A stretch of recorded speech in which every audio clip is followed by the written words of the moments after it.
চোখ থাকলে দেখা যাবে কোথায় লেখা আছে, কোন বইয়ের পাতায়, আমাকে দেখাবেন কেউ মেহেরবানি করে।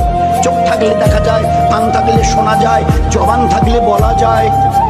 আচ্ছা কোথাও লেখা? ভাই আপনার নামটা চিনলাম, নাম আরে আপনার চাইতে বড় সুন্দর চেহারা সুশ্রী, তো লোকটা ওরকম করছে কেন? আপনার চাইতে ভালো চেহারা, ভালো মুখ, ভালো কাপড় চোপড়, ভালো ফ্যাশন স্টাইল, তো লোকটা ওরকম করছে কেন? ভাই আপনার বাড়ি, চুপ করে আছে।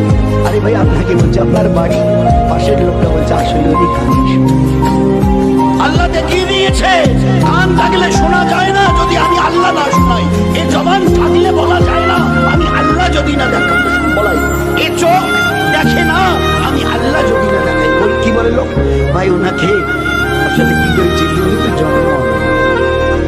জন্মের থেকেই চোখ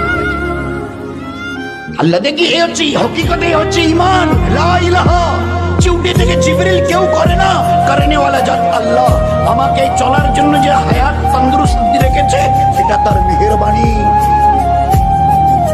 পাশের বাড়িতে গিয়ে দেখো জওয়ান 22 বছরের ছেলেটা, মানে শুধু করে লেংড়িয়ে নয়, পা ছেঁচলে মানে পিছন থেকে মাটিতে ঠেসিয়ে যাচ্ছে, তার আবার কোনো ক্ষমতা নেই। আমাদের মাথাভাঙা কলকের পাশেই একটা বাড়িয়া ভাইয়ের আমিনুরের গাড়ি একটা বাসটা, এখন বোধহয় 24 বছর বয়স চলছে, দাঁড়াতে পারে না। 24 বছর বয়স চলছে, ওই বসে বসে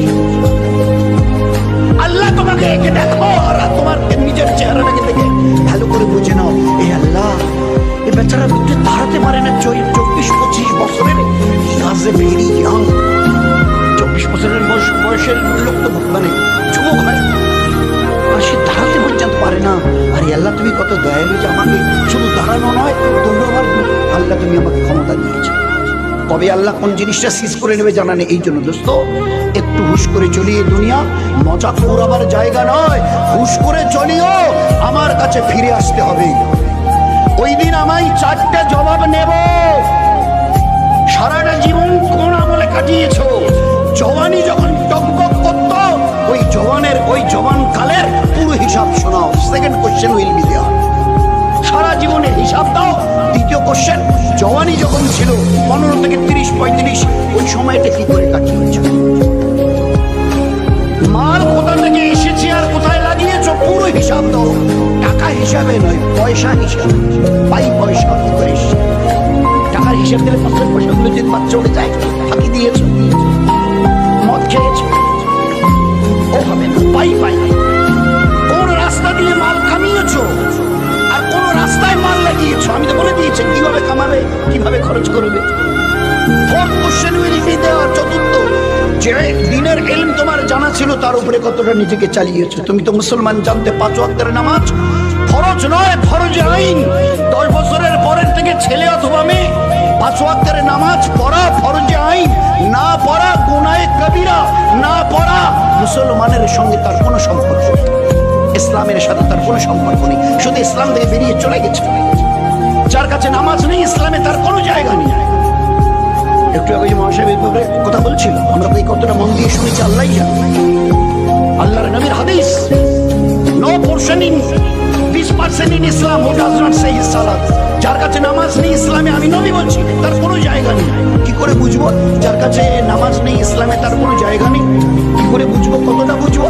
আল্লাহর পেয়ারা নবী এমন এক এক্সাম্পল দিয়েছেন যে তাজ্জব লাগে শুনতে। জিজ্ঞাসা করছো আমার সাহাবারা, সাথীরা, আচ্ছা তোমরা কান কাটার লোককে দেখেছো? আল্লাহ রাসূল দেখেছে। আচ্ছা হাত কাটার লোককে দেখেছো? দেখেছি। আচ্ছা পা নেই এরকম লোককে দেখেছো? পা কাটা? আল্লাহ রাসূল দেখেছি।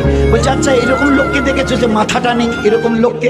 তো সাহাবারা হেসে দিয়েছে। আল্লাহ রাসূল মাথা ছাড়া আবার লোক হয়, হাত কাটা লোক, পা কাটা লোক, কান কাটা লোক, নাক কাটা লোক সব হবে, কিন্তু মাথাটাই নেই, এটা তো হয় না। হেসে দিয়েছে। আল্লাহ রাসূল বলছে আমার সুন্নাত শুনে নাও, তোমরাই বলছো মাথা ছাড়া মানুষ হয় না, আমি নবী বলছি নামাজ ছাড়া মুসলমান হওয়া যায় না। কতটা আমাদের দিলে কথাটা বসেছে বলুন, কতটা বুঝেছি।